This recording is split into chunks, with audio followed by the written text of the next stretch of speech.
मेरे शहीद बंधुओं, माताओं तथा बहनों, हमारा आपका जो सबका मानव शरीर है, ये मानव शरीर दुर्लभ शरीर है। हम सभी लोग इसके विषय में कभी भी चिंतन नहीं करते हैं, न विचार करते हैं। भगवान शंकराचार्य ने चरपट मंजरी में बड़े सुंदर शब्दों में इस बात का विचार करते हुए लिखा है, कस्त्वं कोहम कुत आयातः, को मे जननी को मे तातः। कस्त्वं, हम और आप कौन हैं? कुत आयातः, क्यों इस संसार में जन्म लिए? किस कारण से हम जीवों का इस संसार में आगमन होता है? को मे जननी को मे तातः, वास्तविक मेरी माँ और मेरा पिता कौन है, इस संदर्भ में भी हम कभी भी चिंतन नहीं करते हैं। मित्रों, ये संसार है और इस संसार में जितनी भी वस्तुएं हैं, सभी वस्तुएं क्षणिक हैं, नश्वर हैं। जो भी इस संसार में जन्म लेता है, जिसका भी इस जगत में जन्म होता है, वो सभी वस्तुएं, वो सभी जीव विनष्ट हो जाते हैं। इसी को गीता में भगवान श्री कृष्ण कहते हैं, जातस्य ही ध्रुवो मृत्युः ध्रुवं जन्म मृतस्य च। जातस्य ही ध्रुवो मृत्यु, जो जन जन्म ले ही जग माही, ताको मृत्यु अवश्य ही खाही।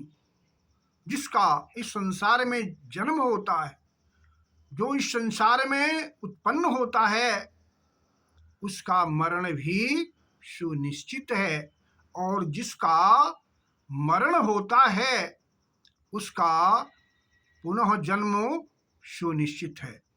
ऐसा हम सभी को जानना चाहिए, और इस बात को जान करके, इस बात का ज्ञान प्राप्त करके हमें इस बात का भी विचार करना चाहिए कि इस शरीर से, जो शरीर हम लोगों को मिला हुआ है, यह योग और भोग दोनों ही शरीर है। ऐसा शरीर कोई अन्य शरीर नहीं है। जितने भी मनुष्य के शरीर के अलावा योनियां हैं, जो भी शरीर मिलता है वो भोग का शरीर कहलाता है, लेकिन मानव का शरीर जो है योग और भोग दोनों का है। कहने का मतलब है, हम इस शरीर के द्वारा अच्छे कर्म कर सकते हैं, शुभ कर्म कर सकते हैं, नैतिक कर्म कर सकते हैं, और इसी कर्म के द्वारा, अच्छे नैतिक शुभ कर्मों के द्वारा हम जो भावी जीवन है उसको बना सकते हैं और बिगाड़ भी सकते हैं। इसलिए मित्रों, हमें आपको इस बात का हमेशा विचार करना होगा, ध्यान करना होगा कि हम सभी लोग जो इस शरीर को पाए हुए हैं, इस शरीर से अच्छे कर्म करें, नैतिक कर्म करें, शुभ कर्म करें, ताकि आने वाला जो हमारा जन्म है वो भी अच्छा या शुभ होवे।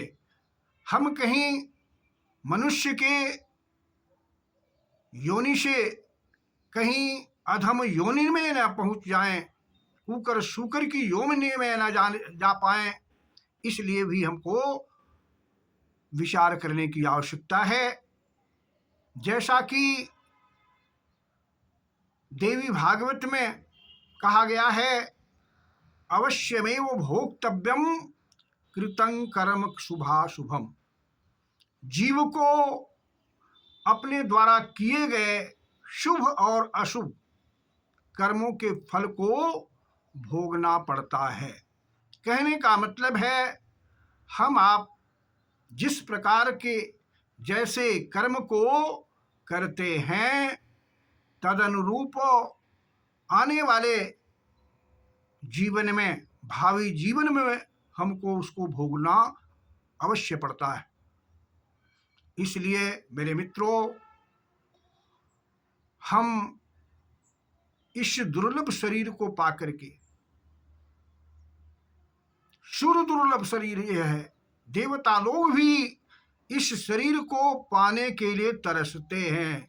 गायन्ति देवाः किल गीतकानि धन्यास्तुजे भारत भूमि भागे स्वर्गापवर्गास्पद हेतुभूते भवन्ति भूयः पुरुषाः सुरत्वात्। इस प्रकार से मित्रों, देवता लोग भी हमारा गुणगान करते हैं कि वो भारत भूमि में जन्म लेने वाले लोग, मनुष्य लोग धन्य हैं, जो कि यहाँ आकर के जन्म लेकर के भगवान के नाम का गुणानुवाद करते हैं और भगवान के नाम को जाप करते हैं।